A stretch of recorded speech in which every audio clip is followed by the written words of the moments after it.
అయితే ఈరోజు లోకేశ్వరం మండలంలోని మన్మత్ గ్రామంలో జై బాపు జై భీమ్ జై సంవిధాన్ అనే కార్యక్రమాన్ని ఈరోజు అక్కడ మన లోకేశ్వరం మండల కాంగ్రెస్ పార్టీ అధ్యక్షుడైనటువంటి సుదర్శన్ రెడ్డి గారి ఆధ్వర్యంలో ఈ కార్యక్రమాన్ని ఏర్పాటు చేయడం జరిగింది. ఈ కార్యక్రమానికి గాను మన మాజీ శాసనసభ్యులు విఠలరెడ్డి గారు, అదేవిధంగా కాంగ్రెస్ పార్టీ ఇన్ఛార్జ్ మాజీ శాసనసభ్యులు నారాయణరావు పటేల్ గారు, అదేవిధంగా ఈ కార్యక్రమానికి ఇన్ఛార్జ్గా వచ్చినటువంటి మన రామ్ భూపాల్ గారు ఈ కార్యక్రమానికి ముఖ్య అతిథిగా హాజరవడం జరిగింది.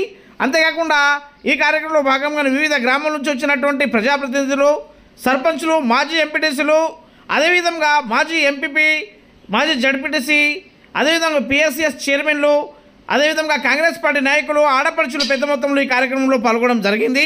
అయితే ఈ కార్యక్రమం యొక్క ముఖ్య ఉద్దేశం ఏమంటే ఈ భారతదేశంలో ఉన్నటువంటి కొన్ని దుష్ట శక్తులు ఈ రాజ్యాంగాన్ని మార్చాలని చూస్తున్నాయి. అంతేకాకుండా రాజ్యాంగంలో ఉన్నటువంటి అంశాలను తీసేసి వాళ్ళకు నచ్చినట్టు ఆ రాజ్యాంగాన్ని ఏర్పరచుకునే విధంగా చేస్తున్నారు. కాబట్టి ఈ రాజ్యాంగాన్ని కాపాడాల్సిన బాధ్యత మన అందరిది. కాబట్టి ఈ కార్యక్రమాన్ని ఏర్పాటు చేసి ప్రతి గ్రామాన పల్లెల్లో ఉన్నటువంటి అక్కడ ప్రజలకందరికీ చైతన్యపరుచుతూ ఈ విధంగా ఈ సభలను నిర్వహిస్తున్నారన్నమాట. అందుకుగాను ఈ కార్యక్రమంలో భాగంగానే మన market committee chairman Scindia Anandarao Patel గారు కూడా పాల్గొనడం జరిగింది. అంతేకాకుండా ఈ 3వ డేట్ రోజు నుంచి ప్రతి గ్రామాన పల్లెన తిరుగుతూ ఈ భారతదేశం యొక్క రాజ్యాంగాన్ని అదేవిధంగా మన భారతదేశం యొక్క జెండాను తీసుకొని ప్రతి గ్రామాన పల్లెన గడపన వెళ్ళి భారతదేశంలో జరుగుతున్నటువంటి దురాక్రమణల గురించి, అదేవిధంగా బీజేపీ పార్టీ చేస్తున్నటువంటి అబద్ధపు ప్రచారాల గురించి, కాంగ్రెస్ పార్టీలు తీసుకొచ్చినటువంటి స్కీమ్ల గురించి క్లియర్గా గడపకు తిరుగుతూ ప్రజలకు చైతన్యం చేస్తూ వాళ్ళకందరికీ ఈ రాజ్యాంగం పట్ల అవగాహన కల్పిస్తామని అక్కడ ఈ కార్యక్రమాన్ని ఏర్పాటు చేసుకోవడం జరిగింది. ఈ కార్యక్రమం యొక్క ముఖ్య ఉద్దేశం కూడా అదే అన్నమాట. ఈ కార్యక్రమంలో వివిధ గ్రామాల నుంచి వచ్చినటువంటి ఈ విధంగా కాంగ్రెస్ పార్టీ నాయకులు, ప్రజాప్రతినిధులు పెద్ద మొత్తంలో పాల్గొనడం జరిగింది.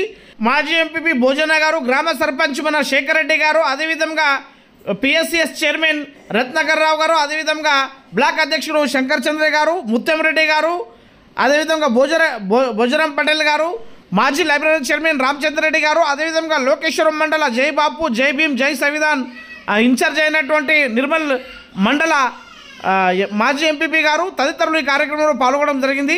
అక్కడ వచ్చినటువంటి కార్యకర్తలతో పాటు భోజనం కూడా చేయడం జరిగిందన్నమాట.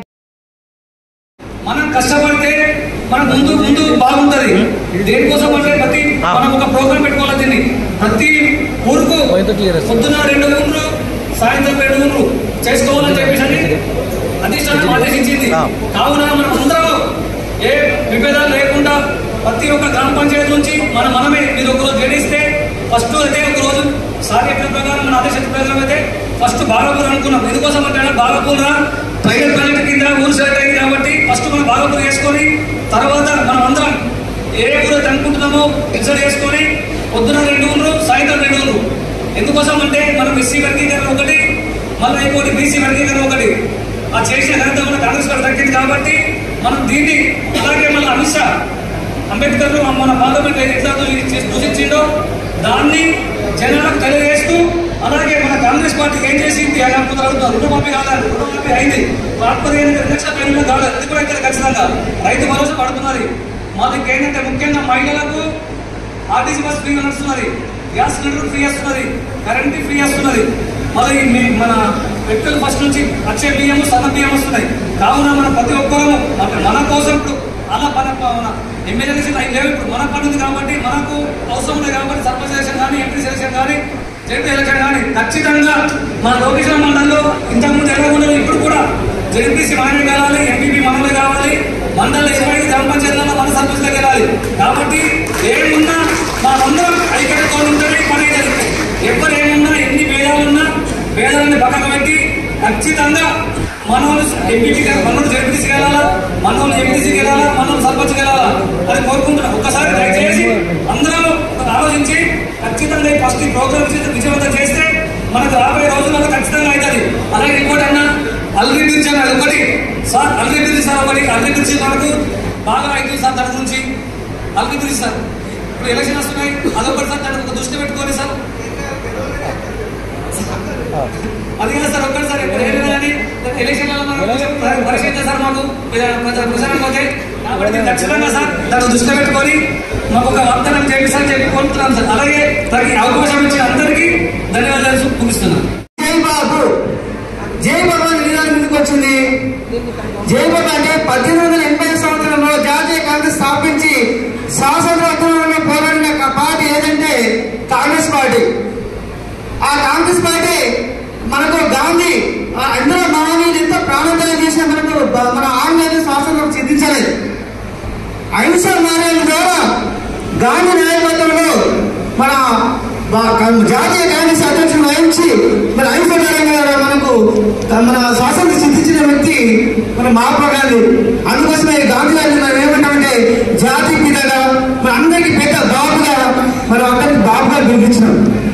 మరి అక్కడ ఏంటంటే మన భారతదేశంలో ఎన్నో మతాలు ఎన్నో కులాలు ఇన్ని జాతులు ఇన్ని భాషలు ఉన్నాయి. ఎన్ని భాషలు ఉన్నాయి ఎన్ని మతాలు ఉన్నా భిన్నత్వంలో ఏకత్వం సాధించిన వ్యక్తి మన బాపూజీ. ఎందుకోసమంటే మనము ఎన్నో కులాలు ఉన్నాం ఎన్నో మతాలు ఉన్నాం. రాష్ట్ర చివరిగా వందే మాత్రం ఉద్యమం సాధించి మనమంతా భారతీయులమని ఏకత్వం తెచ్చిన వ్యక్తి బాపూజీ. మరి బాపూజీ నాటి కాలంలో మన కాంగ్రెస్ పార్టీని అప్పటి నుంచి కూడా కాంగ్రెస్ పార్టీ అదే ఉన్నది. కాబట్టి మన జాతి మీద మనం స్మరించుకునే అవసరం మనకు ఉంది. తర్వాత జైబీం అంటే ఏంటి? అందరూ ఏమంటారు జైబీం అంటే కేవలం ఇస్తున్నా జైబీం అంటే ఇస్తున్నా అంటాం. జైబీం అంటే ఇస్తున్నా కాదు. జై అంటే జ్ఞానం, భీమ్ అంటే వర్ధులు. జ్ఞానం వర్ధులు అనే నినాదాన్ని బయటకు వచ్చిన వ్యక్తి అంబేద్కర్. ఎందుకోసం అంటే అంబేద్కర్ ఏమన్నా అంటే ప్రతి ఒక్కరి ఇంట్లో చీకటి ఉంది, మన బడుగు బలైన వర్గాల్లో చీకటి ఉంది. ఆ చీకటి పోవాలంటే ప్రతి ఒక్క ఇంట్లో జ్ఞానం కావాలి. ఆ జ్ఞానం అనేది వర్తిల్లినప్పుడే మన భారతదేశం స్వాతంత్రం వచ్చినట్టు నినాదం చెప్పిన వ్యక్తి అంబేద్కర్. మరి ఎంతో అస్పృశ్యతలు ఉన్నాయి. అన్యాయ వర్గం నుంచి ప్రతి ఒక్క ఎస్సీ ఎస్టీ బీసీ కులాలకు రిజర్వేషన్ కల్పించి వాళ్ళ అభివృద్ధికి తోడ్పడిన వ్యక్తి అంబేద్కర్. అతన్ని కూడా మనము స్మరించుకోవాలా. కొంత నాయకులు నిలిచిన నిర్దిష్టలు మన పార్లమెంట్లో అంబేద్కర్ గురించి అదే అంబేద్కర్ అంబేద్కర్ అంబేద్కర్ అంటే ఒక దేవుడికి వస్తే దేవుడు మనకు నీకు మన ప్రశ్నిస్తాడు అంబేద్కర్. అరే పిచ్చ నిలుచుకుంటూ నిలుచుకుంటా అరే దేవుడికి వస్తే దేవుడు మనకు ఏం చేయాడు? Ambedkar reservation SC ST BC అభ్యర్థులు ఇప్పుడు ముందుకు పోతున్నాయంటే ఒక అంబేద్కరే మాకు దేవుడు అన్నాడు కాదు, ఒక అంబేద్కర్ దేవుడు చాటేటాడు. అంత పెద్ద వ్యక్తికి పార్లమెంట్ లో అవమానం జరిగింది. అందరూ మనం ఒప్పుకుంటామా? మనము పోరాడి మనము మన అందరికీ మరి మనం ఏం చేయాలా? నేల పైన తొక్కి పడేయాలని కోరుకుంటున్నాను. అదేవిధంగా నాటి కాలంలో అదే గాంధీ గారి ఏదైనా కానీ నేను హిందువులు అది హిందువులు భారతదేశం అనేది మనమేది ప్రతి ఒక్క భిన్నత్వం లేకుండా సాధించిన భారతదేశం భారతదేశం ఉపకారం అన్నారు. ఉపకారం అనేది అన్ని జాతులు అన్ని మతాలు అన్ని భాషలు నిలువున్న భారతదేశంలో మన గొప్ప దేశం. ప్రపంచంలో ఏ దేశం కూడా లేదు. ఇంతమంది దేశం చేసుకొని మీరు ఇండిపోవాలని ఒక హిందువులను రాజకీయంగా వాడుకుంటారు తప్ప వాళ్ళకి దేశం ఏమి లేదని కోరుకుంటున్నాను. అంతేందుకు రాజకీయంలో ఇంటర్నెట్ హయాంలో మన కాన్స్టిట్యూషన్ ఎన్నో గుళ్ళు పెట్టాం. మనం హిందువులు అన్నామా? వాళ్ళ బీజేపీ హిందువులా? బీజేపీ హిందువులా నామా? మరి అలా మేము హిందువులు ఇప్పుడు ఇలా రామాయణం పడుతున్నాం. ఇలా రామాయణము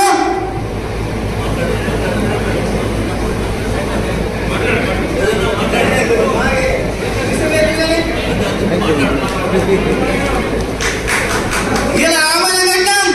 రామాయణము విఠల టైంలో మనం తెచ్చినాము 50 నేను సార్లు కోటి అవసరాలు చెప్పిన సార్లు మన జిల్లాలో మన రామాయణము మాకు ఆలస్యం ఉండాలి. మనం చేద్దాం అతను వినిపిస్తాం అతను ఆడాము సాగరం గురించి మెల్లగా ఆడాం చేసిన పక్కన ఆడాం కానీ 50 లక్షలు తెచ్చిండు సార్. మాకు కోటి 70 లక్షలు పెట్టేసాను 50 లక్షలు తెచ్చిండు. అయితే మొత్తం ఏమైనా చేసింది ఇలా ఏదో ప్రతిగా ఇచ్చేసాకంటే మేము ఇచ్చిన మీద పడాలంటున్నారు. అది ఎట్లా సమావేశం మన ప్రయోజనాల అంటే మనకు అన్ని మనం కూడా హిందువులమే అంటే ఒక బీజేపీ హిందువు కాదు, మన కాంగ్రెస్ కూడా హిందువులమే. ఇంకోటి నెక్స్ట్ జై సంవిధాన్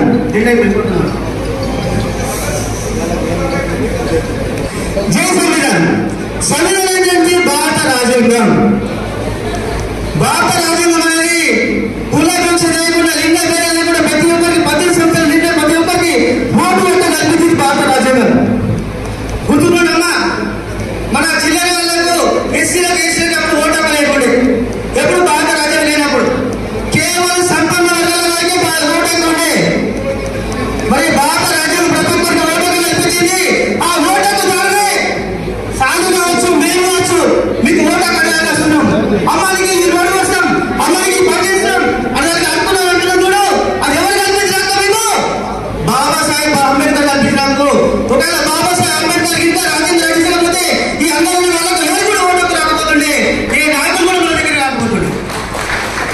ప్రభుత్వం గ్రహించాలా? అటువంటి రాజ్యాంగాన్ని మేము 400 సీట్లతో మారుస్తాం. ఈ రాజ్యాంగాన్ని మార్చేస్తాం. నాటకాలు ఉన్న మన పెద్దల ద్వారా పాపాలు చేస్తాం. ముడికి సీపులు కట్టుకొని పోవాలా, మన మూతికి గుడ్డ కట్టుకొని పోవాలా, అటువంటి రాజ్యాంగం చేస్తాం అంటున్నారు. అది మనకు కావాలన్నా? అంబేద్కర్ రచించిన రాజ్యాంగం కావాలా? నాటకాలు రచించిన రాజ్యాంగం కావాలన్నా?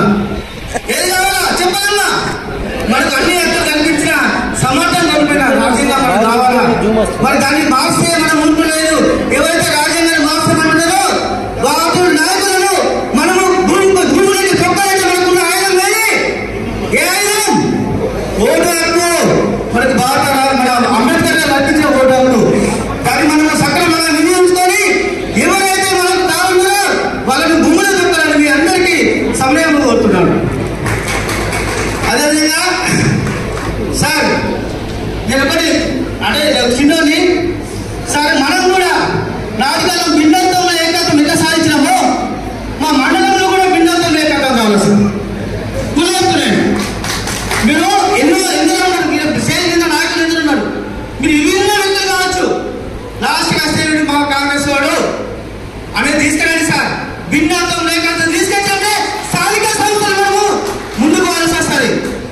ఇటు సుదర్శన్ రెడ్డి సాగంటే కాదు సార్, కులెత్తున్నాను మన మండలంలో సుదర్శన్ రెడ్డి సాగండి కాదు. భిన్నత్వంలో ఏకత్వం ఉండాలి. ఎందుకన్నా అధికారులు ఇవ్వండి.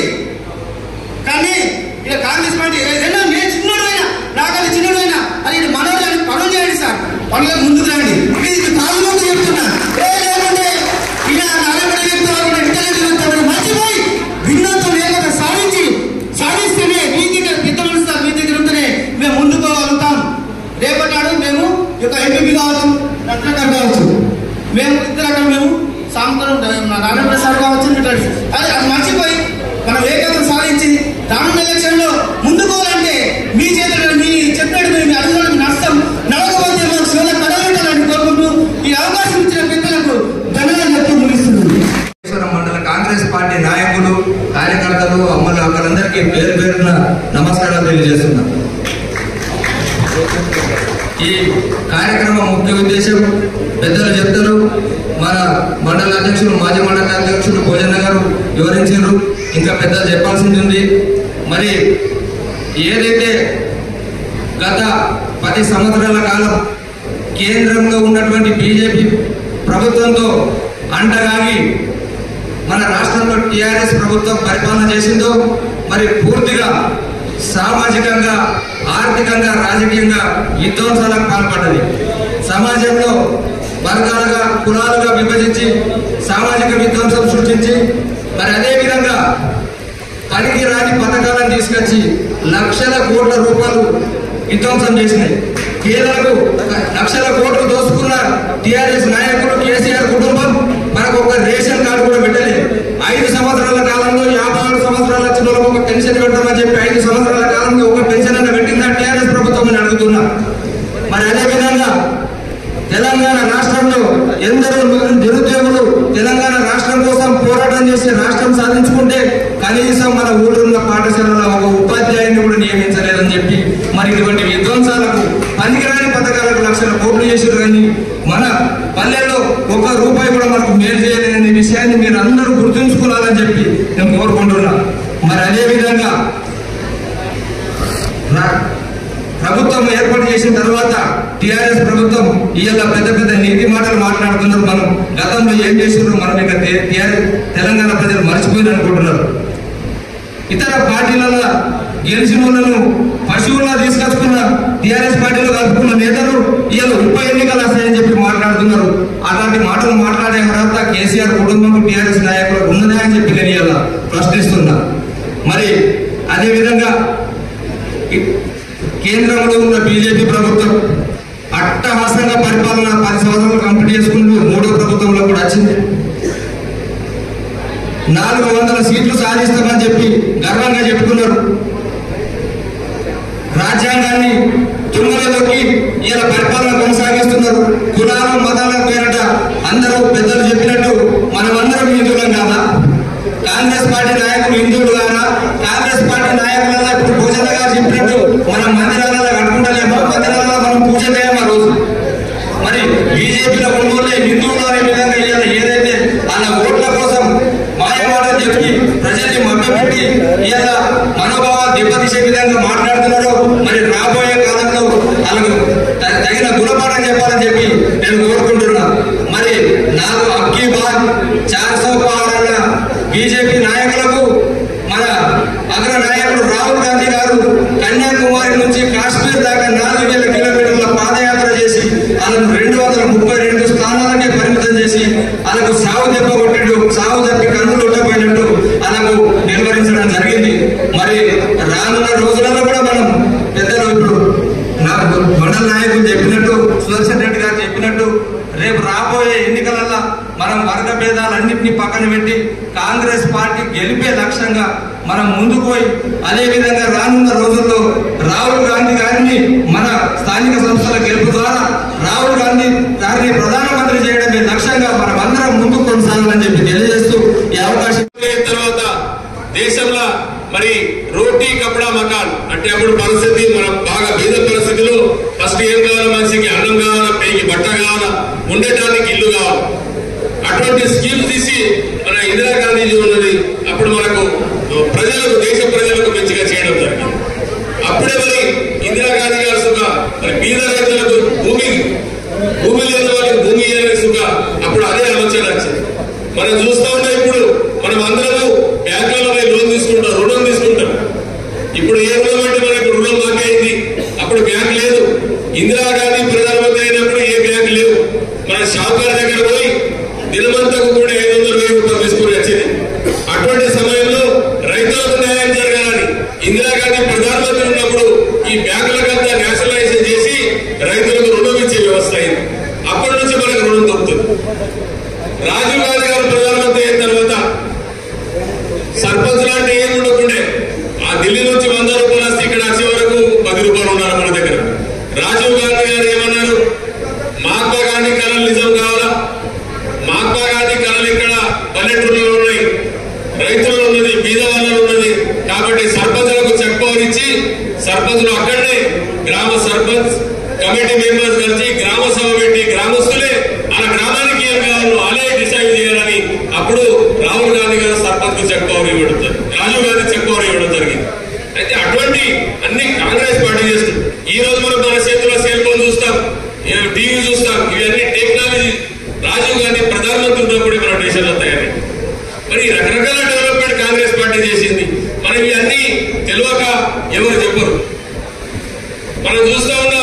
ఇప్పుడు మన ప్రభుత్వం మన రాష్ట్రంలో కాంగ్రెస్ ప్రభుత్వం ఉంది. ప్రభుత్వం వచ్చిన తర్వాత ముళ్ళ మీద కేబినెట్ అంతా ముళ్ళ మీద ఒప్పుకున్నది. ముళ్ళు అంటే అప్పుడే అప్పు మీద కూడా పెట్టేసిండు కేసీఆర్, కేటీఆర్. అటువంటి సమయంలో అయినా భయపడకుండా ఒకటి మనం చేసుకుంటూ వస్తాం. కాంగ్రెస్ కార్యకర్తలకు ఆధారపడే అవసరం లేదు. చెప్పుకోవడానికి ఎందుకు ఉన్నాయి మన గ్రామంలో, ఎందుకు లేవు. ఇప్పుడు బస్ ఫ్రీ అంటే మహిళలకు ఇప్పుడు మనకు లాభమే కదా. ఇప్పుడు మన గ్యాస్ బుడ్డి వస్తున్నది కదా, ఇవి అన్ని లాభమే కదా. మనకు 200 యూనిట్ కరెంట్ ఫ్రీ అంటే ఒక నెలకు 700 రూపాయలు అంటే ఏడాదికి 8,000 రూపాయలు మనకు మాపు అవుతుంది. అయితే ఎన్నో స్కీమ్స్ ఉన్నాయి, మనం చెప్పుకోలేకపోతున్నాం. ఇప్పుడు ఏమవుతున్నది, నాకు రుణమాఫీ కాలేదని నాకు 3 లక్షల రుణమాఫీ ఉంటే కాలేదు, నాకు రాలేదని చెప్తున్నా. మరి ఇక్కడ ఉన్న ఊళ్ళో 70% మందికి వచ్చిన వాళ్ళకి వచ్చిందని చెప్తలేదు. అదైతే మనం చెప్పుకోవాలి కదా, మన వచ్చిన వాళ్ళు ఎందుకు చెప్పుకోలేదు. ఇది మన ఇవి అన్ని మనం ఎవరు మన ముందర పోయిన తర్వాత మనం ఎందుకు చెప్పదు. రేపు ఇంద్రమైన్లు వస్తున్నాయి. ఇంతకుముందు 10 సంవత్సరాల ముందే ఇంద్రమైన్లు ఇచ్చిన మధ్యలో ఏం లేదు. డబుల్ బెడ్రూమ్ ఏమో అని ఏమి ఇవ్వకుండా మనకు ఆశ పెట్టి మనకు ఇబ్బంది పెట్టారు. ఇప్పుడు ఇంద్రమైన్లు వస్తున్నాయి. ఈ పెద్దలందరికీ చెప్తున్నా, ఇటువంటి స్కీమ్లన్నీ మనం లిస్టులు తయారు చేసి ఉన్నాయి. ఆ లిస్టు ప్రకారంగానే మనకు కార్యకర్తలకు అధికారం ఉన్నారు. లేకుంటే ఆ బీజేపీ పాలసీలో కొన్ని లిస్టులు ఇచ్చారు, ఆ లిస్టులు కావద్దు. కార్యకర్తలకు ఏంటంటే మీరు ఇప్పుడు మాకు కొన్ని ఇల్లు ముందర పోండి అని చెప్తున్నారు. ఇక మేము మీకు ఇల్లు ఇస్తాం. మన గ్రామానికి 100 ఇల్లు వచ్చినాయి, శాంక్షన్ అయినాయి. దాంట్లోకే ప్రయారిటీ ఎవరికి ఇవ్వాలి. మన కార్యకర్తల చేతిలో ఉంటే ఫస్ట్ వాళ్ళకి ప్రయారిటీ ఇస్తాం.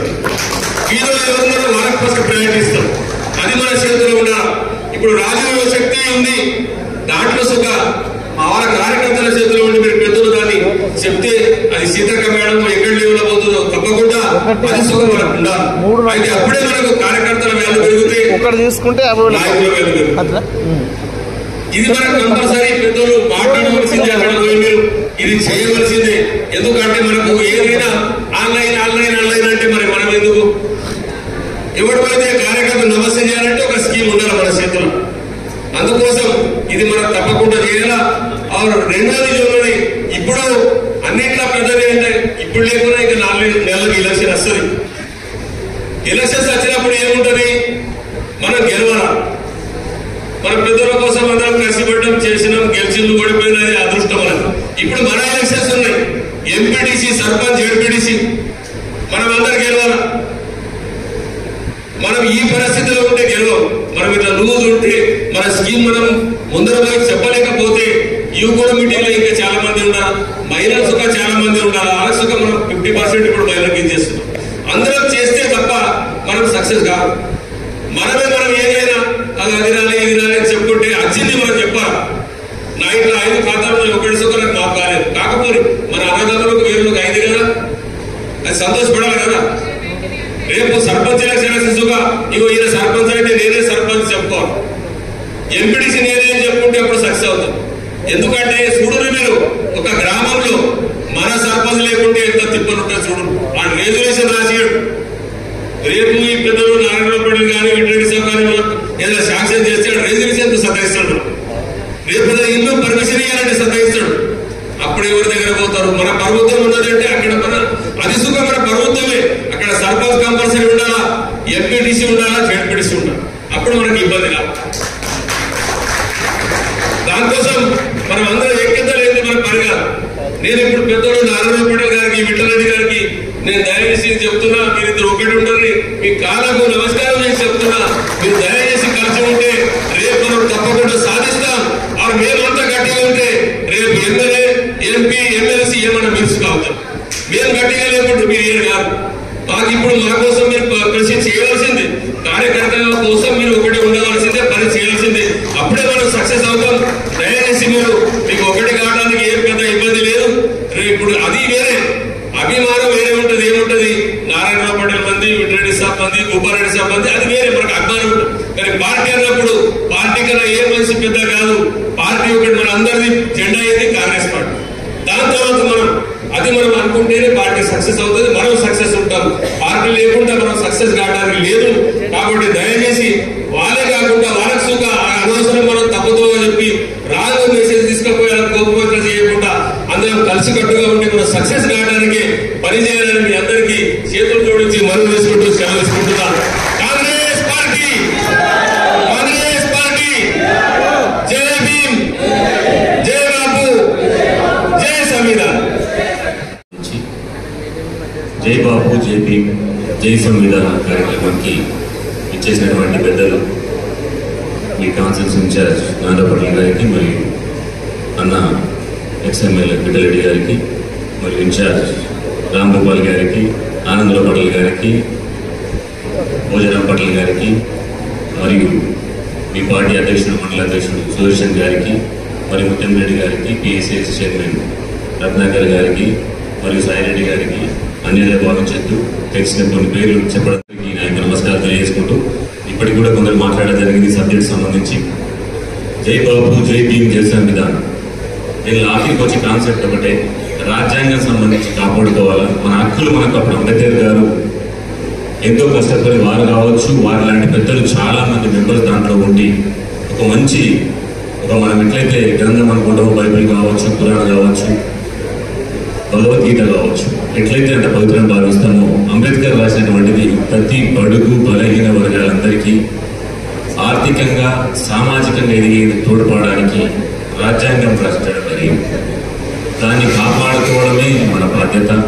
70 ఏళ్ళ కాంగ్రెస్ పార్టీ దాన్ని కాపాడుకుంటూ పోతుంటే ఇలా కొత్త టీవీలలో పేపర్లు చూస్తుంటూ అన్నప్పుడు చెప్తారు. ఇప్పుడు దానికి సంబంధించి దాన్ని వద్దు, ఈ రాజ్యాంగం కాకుండా కొత్త రాజ్యాంగం రాసే విధంగా వాళ్ళ రాజ్యం వచ్చిన తర్వాత మొన్న 400 సీట్లు వచ్చింటే అదే జరిగేదేమో ఇయ్యాల, దేశమంతా అల్లకల్లోలం అయ్యేదేమో ఇయ్యాల. ఆ సీట్లు రాలేదు కాబట్టి కొంచెం ఆగింది. మన ప్రజలు కావచ్చు, నాయకులు కొట్లాడడం, రాజీవ్ గాంధీ గారు కావచ్చు, వాళ్ళు కొట్లాడి దేశం తిరగడం వల్ల అది అక్కడ ఆ సీట్లు దక్కి అక్కడ కాయలేదో మనం ఇస్తున్నాం తప్ప రాజ్యాంగం మారింటే వేరే విధంగా ఉండేది. కాబట్టి ప్రజలందరూ గమనించాలి. కులాలు మతం మన హిందువులం కావచ్చు, క్రిస్టియన్లు కావచ్చు, మన దేవుడు మనకుంటాడు, ఎవరి దేవుడు వాళ్ళకుంటారు తప్ప దీనికోసం కులం రెచ్చగొట్టి కులం మతం ప్రాంతీయం ఇది ఒక మందు తాగితే మనిషి ఎట్లుంటాడు ఆ మత్తులో కూరుకపోయింటారు. కాబట్టి అది కరెక్ట్ పద్ధతి కాదు. ఒక కులం మతంతో మనం బతికేలేదు. అందరికీ దేవుడు అందరికీ మొక్కుంటాం. కానీ డెవలప్మెంట్ పరంగా లేనోడు ఎదగాల, ఆర్థికంగా కావచ్చు, రాజకీయంగా కావచ్చు, వాళ్ళ స్తోమత పెరగాల, వాళ్ళు బాగుండాలా, వాళ్ళందరూ బాగుంటే సమాజం బాగుపడుతుంది. ఆ సమాజం బాగుపడితే ఈ ఊరు మండలం దేశం బాగుపడుతుంది, రాష్ట్రం దేశం బాగుపడుతుంది. కాబట్టి అంబేద్కర్ కళ్ళ రాజ్యం అదే. కాబట్టి ఖచ్చితంగా మన మతం కాంగ్రెస్ పార్టీ కార్యకర్తలు వేరే వాళ్లకు వేరే దానికి దారి ఇవ్వకుండా ఈ మధ్యన కొంచెం భయపడే పరిస్థితులు వస్తున్నాయి. హిందుత్వమే ఉన్నది, మనం లేమనే తప్పు అపోహ. ఎందుకంటే హిందుత్వం అందరికీ ఉన్నది, దేవుడు అందరికీ ఉన్నది. ఇవాళ మీ ఆంధ్రలో కూడా చెప్పిండొచ్చు, మన ఆయన కూడా చెప్తారు. ఇవాళ కాంగ్రెస్ పార్టీ తరఫున ఎన్ని డెవలప్మెంట్ కార్యక్రమాలని ఎన్ని సంస్కరణలు తీసుకొచ్చింది. ఇలా ఇందిరమ్మ ఇల్లు అవి ఆ ఇల్లు తప్ప ఏ ఊళ్ళో చూసినా కూడా టీఆర్ఎస్ పార్టీలో మేము కూడా అక్కడక్కడ కొన్ని ఇల్లు తప్ప ప్రతి ఇంటికి ఏ ఊరికి పోయినా కాంగ్రెస్ పార్టీకి సంబంధించి ఇందిరమ్మ ఇల్లు ప్రతి ఊళ్ళు కట్టడం జరిగింది. ఆ ఇల్లు తప్ప ప్రతి ఊరికి ఎక్కడ రాలేదు. కాబట్టి చాలా ఉద్యోగస్తులు నిరుద్యోగులకు అనుకోండి, బడుగు వర్గాలకు అనుకో, వాళ్ళకి ఏం కావాలో వాళ్ళకి ఏం అందించాలని ఆలోచన కాంగ్రెస్ పార్టీకి ఎప్పటి నుంచో ఉంది. కాబట్టి బడుగు బలగిన వాళ్ళు ఆదుకునే పార్టీ కాంగ్రెస్ పార్టీ కాబట్టి నెక్స్ట్ రాబో రోజుల్లో రాజీవ్ గాంధీ గారు కొడుకున్నాడు రాహుల్ గాంధీ గారు ఖచ్చితంగా ప్రధానమంత్రి అయ్యే విధంగా మనం అందరి ప్రయత్నం ఉండాలని కోరుకుంటూ మన లోకల్కి వస్తే ఇలా నెక్స్ట్ వచ్చేది వీళ్ళిద్దరూ ఎమ్మెల్యే ఎక్స్ఎమ్మెల్యే కావచ్చు, వాళ్ళకున్న రాజకీయ ఉద్యోగులు వాళ్ళు ఏదో సాధించుకుంటారు. కానీ నెక్స్ట్ వచ్చేది స్థానికంగా మనకు ముందున్న స్థానిక ఎలక్షన్, వాళ్ళ ఎలక్షన్స్ లేవు. మీరు వారి కోసం కష్టపడాలి, ఆంధ్రప్రదేశ్ సభలు మీకోసం వారు కష్టపడతారు. ఖచ్చితంగా నేను కూడా 2-3 రోజుల నుంచి వారితో మాట్లాడుతున్నా. వారు సామరస్యంగా ఉన్నారు, మంచిగా చేద్దాం, పార్టీ పరంగా అట్లే ఉన్నారు తప్ప వాళ్ళకి ఏ ఉద్దేశాలు లేవు. కలిసి ఉండాలా, పార్టీని బాగు చేయాలనే ఉద్దేశం పర్ఫెక్ట్ వాళ్ళు. కాబట్టి కార్యకర్తలు మనం కూడా అందరూ కలిసి ఉంటే ముందుకు వెళ్ళే విధంగా అందరూ కలుపుకొని పోతూనే ఉంటారు. ఎందుకంటే ఇలా మనం భయపడి మనం కించపరిచే విధంగా మన పార్టీని మనం అయ్యో లేదు అని మాట్లాడితే పక్కకు మా ఎంపీటీసీ సోదరుడు, మా జడ్పీటీ సోదరుడికి ముందుకే పరిస్థితున్నది. కాబట్టి వాళ్ళకి అట్లా కాకుండా ధైర్యం ఇచ్చి ఖచ్చితంగా ఉన్నారు, మా లీడర్స్ ఉన్నారు, ఖచ్చితంగా గెలిపిస్తారు మనని. ఖచ్చితంగా మనకు వచ్చే రోజుల్లో 3.5 సంవత్సరాల కాంగ్రెస్ పార్టీ ఇక్కడ లోకల్ ఉంటుంది. ఏది చేయాలన్నా ఈ నాయకులతోటే అవుతుంది. ముందు నాయకులతో ఈ కాంగ్రెస్ పార్టీ రేవంత్ రెడ్డి గారు కావచ్చు, పార్టీ మహేష్ గౌడ్ గారు కావచ్చు, వీళ్ళతోనే సాధ్యమవుతుంది. కాబట్టి ఖచ్చితంగా 3.5 సంవత్సరాలు ఇంకేమైనా ఉండొచ్చు, కొన్ని కాకపోవచ్చు, కొన్ని పనులు కాకుండా అన్ని పనులు ఒకటేసారి కావు. కాబట్టి మనం వచ్చి 15 నెలల కాలం గడుస్తున్నది. కాబట్టి 15 టీఆర్ఎస్ పార్టీలు కొన్ని అయినాయి, పార్లమెంటు కాలే. కాబట్టి రాబో రోజుల్లో 3.5 సంవత్సరాలు ఇదే ఉంటుంది, ఇదే పార్టీ కాంగ్రెస్ పార్టీ, వీళ్ళే ఉంటారు, నాయకులు ఉంటారు. కాబట్టి ఖచ్చితంగా ఏదైనా ఊర్లలో కావచ్చు, నాయకులకు సంబంధించి పనులు కావచ్చు, నెక్స్ట్ ఎలక్షన్స్ కావచ్చు, ప్రతిదీ సాధించుకొని ముందుకెళ్తేనే ఇక్కడ ఎమ్మెల్యే ఎవరున్నా కూడా కాంగ్రెస్ పార్టీ ప్రతి ఊళ్ళో ఎంపీ జడ్పీ సర్పంచ్ ఉంటే ఖచ్చితంగా బరాబర్ ఈ నాయకులు చేయగలుగుతారు, పనులు ఊళ్ళో ఈజీ చేయగలుగుతారు. కాబట్టి దాన్ని దృష్టిలో పెట్టుకుని ఖచ్చితంగా రాబో రోజుల్లో కాంగ్రెస్ పార్టీ ముందుకు తీసుకుపోయే దిశగా మీ అందరి కృషి ఉంటుందని కోరుకుంటూ ముగిసిన. జై హింద్, జై కాంగ్రెస్. పూజ్య బాపూజీ గారు 1924 డిసెంబర్ 27 తారీఖున అఖిల భారత్ కాంగ్రెస్ అధ్యక్షులుగా నియమితులై ఈ కాంగ్రెస్ పార్టీకి సారథ్యం వహించి 100 సంవత్సరాలు పూర్తి చేసుకున్న సందర్భంగా ఆ మహనీయుడిని స్మరించుకోవడానికి కోసం ఈ రోజు ఈ కార్యక్రమం తీసుకున్నాం. పూజ్య బాపూజీ తన మేధస్సును, తన సంపదను, తన కుటుంబాన్ని పూర్తిగా ఈ జాతి నిర్మాణం కోసం, బ్రిటిష్ ప్రభుత్వాన్ని పారదోలడానికి కోసం చేసినటువంటి అనేక కార్యక్రమాల వల్ల ఈ దేశం ఒకటిగా ఆంగ్లేయుల చెర నుంచి మనం విముక్తి కాగలిగినాం.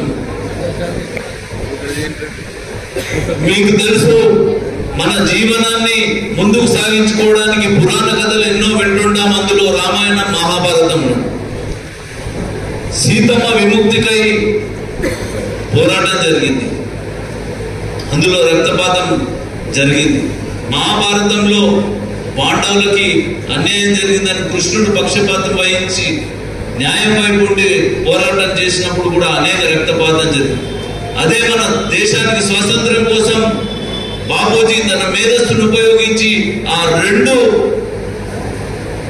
భాగవతాన్ని, రామాయణాన్ని ఆవలింపు చేసుకున్నటువంటి వ్యక్తి నా దేశ ప్రజలకు నష్టం జరగొద్దని చెప్పి భగవంతుడిలాగా ఈ దేశానికి మహత్ముడైపోయి ఆంగ్లేయుల పట్ల అహింస శాంతి అనే మంత్రాన్ని చేకూర్చుకొని ఈ దేశ ఆంగ్లేయుల నుంచి విముక్తి కావడానికి కోసం ఆయన పోరాటం చేసిన విధానాన్ని ఈ రోజు కూడా మనం అనుసరించుకోవాల్సిన అవసరం ఉంది.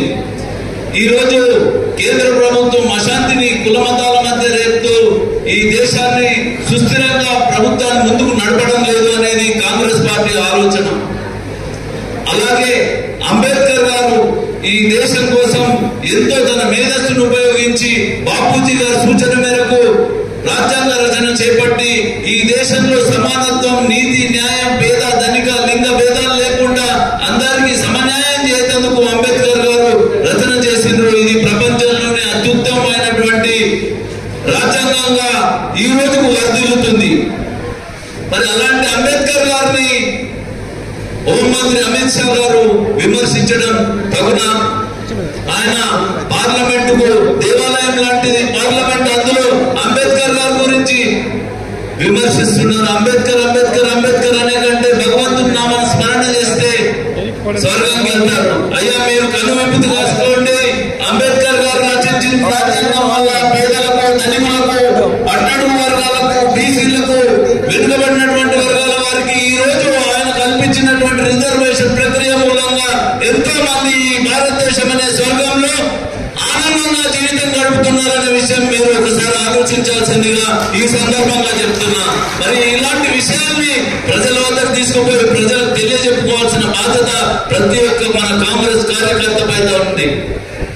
అలాగే భారతీయ జనతా పార్టీ అధికారంలోకి వస్తే ఈ రాజ్యాంగాన్ని మార్చేసి మరేదో మనువాద సిద్ధాంతాన్ని తీసుకొస్తామని చెప్పేసి అని అంటున్నారు.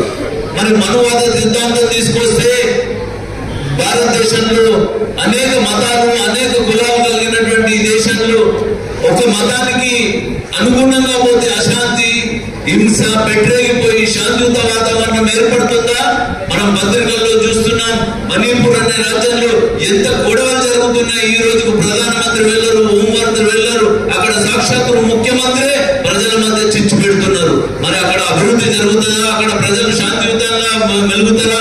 ఈ అన్ని విషయాల్ని ప్రజల్ని వద్దకు మన కాంగ్రెస్ కార్యకర్తలు తీసుకుపోవాల్సిందిగా ఈ సందర్భంగా చెప్తున్నాం.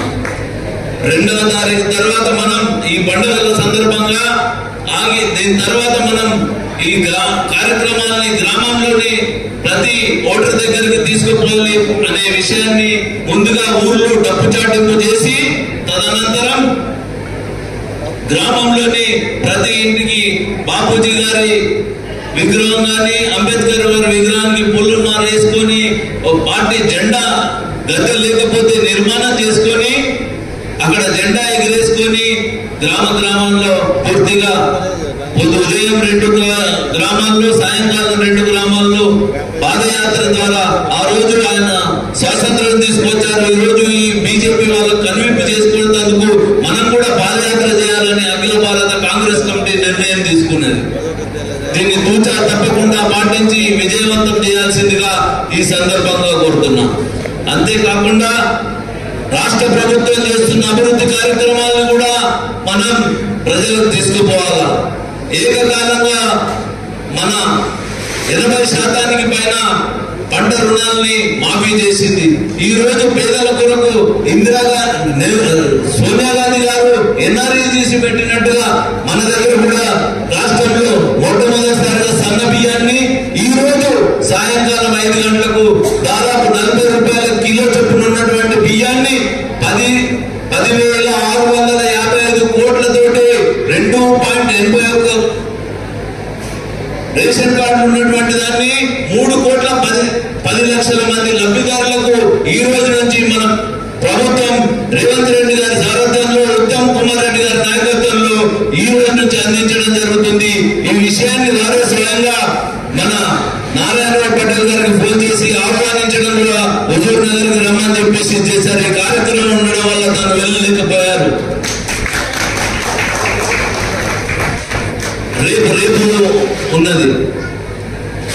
నాకు మాత్రం ఈ నియోజకవర్గంలో చాలా ఈ రోజు తృప్తిగా, ఆనందంగా ఆనందంగా ఉంది. ఇద్దరు పక్క పక్కన కూర్చొని స్నేహితులాగా మంచిగా మాట్లాడుకుంటూ మీ అందరికీ కూడా మేము ఒకటిగా ఉంటాం, మీరు కూడా ఒకటి ఉండండి, ముందుకు వెళ్దామన్నారు. దయచేసి నేను బ్లాక్ కాంగ్రెస్ అధ్యక్షులకి విన్నపిస్తున్నా, ప్రతి గ్రామంలో ప్రతి మండలంలో కూడా ఇలాంటి వాతావరణం ఏర్పాటు చేయండి. ఇద్దరు కూడా మనకు రెండు కళ్ళు లాంటి వాళ్ళే, ఎవరు ఎక్కువ కాదు ఎవరు తక్కువ కాదు. 60 సంవత్సరాల నుంచి విఠల్ రెడ్డి గారి ప్రభుత్వం కుటుంబం సర్వే చేస్తుంది. 40 సంవత్సరాల నుంచి నారాయణరావు పటేల్ గారి కుటుంబం ఇక్కడ సర్వీస్ చేస్తుంది.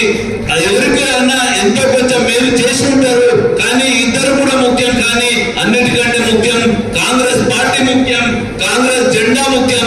దయచేసి కాంగ్రెస్ సభ్యులందరూ కూడా వ్యక్తిగతంగా కాకుండా టికెట్ వచ్చిన రోజు మాత్రం ఎవరికి మీకు కాంగ్రెస్ పార్టీ టికెట్ ఇస్తే వాళ్ళకి అంటే అనేక అవకాశాలు ఉన్నాయి. ఎమ్మెల్సీలు కావచ్చు, రాజ్యసభ సభ్యుడు కావచ్చు, ఇంకేదైనా పదవులు కాంగ్రెస్ పార్టీ స్టేట్ చైర్మన్ కూడా ఒకరికి ఇచ్చి ఎమ్మెల్యే స్థాయిని ఇప్పించగలుగుతుంది. మీకు సర్వీస్ చేయడంలో ఇద్దరు ముందున్నారు కాబట్టి దయచేసి ఎక్కడైనా ఎవరైనా కార్యకర్త తన మనిషిని తిను మనిషి అని చెప్పేసి ఒకరికి ఒత్తాసు పలకనీయకండి. కాంగ్రెస్ జెండాకి ఒత్తాసు పలకనీయమని చెప్పేసి ఈ సందర్భంగా కార్యకర్తలను కోరుకుంటూ ఈ నా మాటను కూడా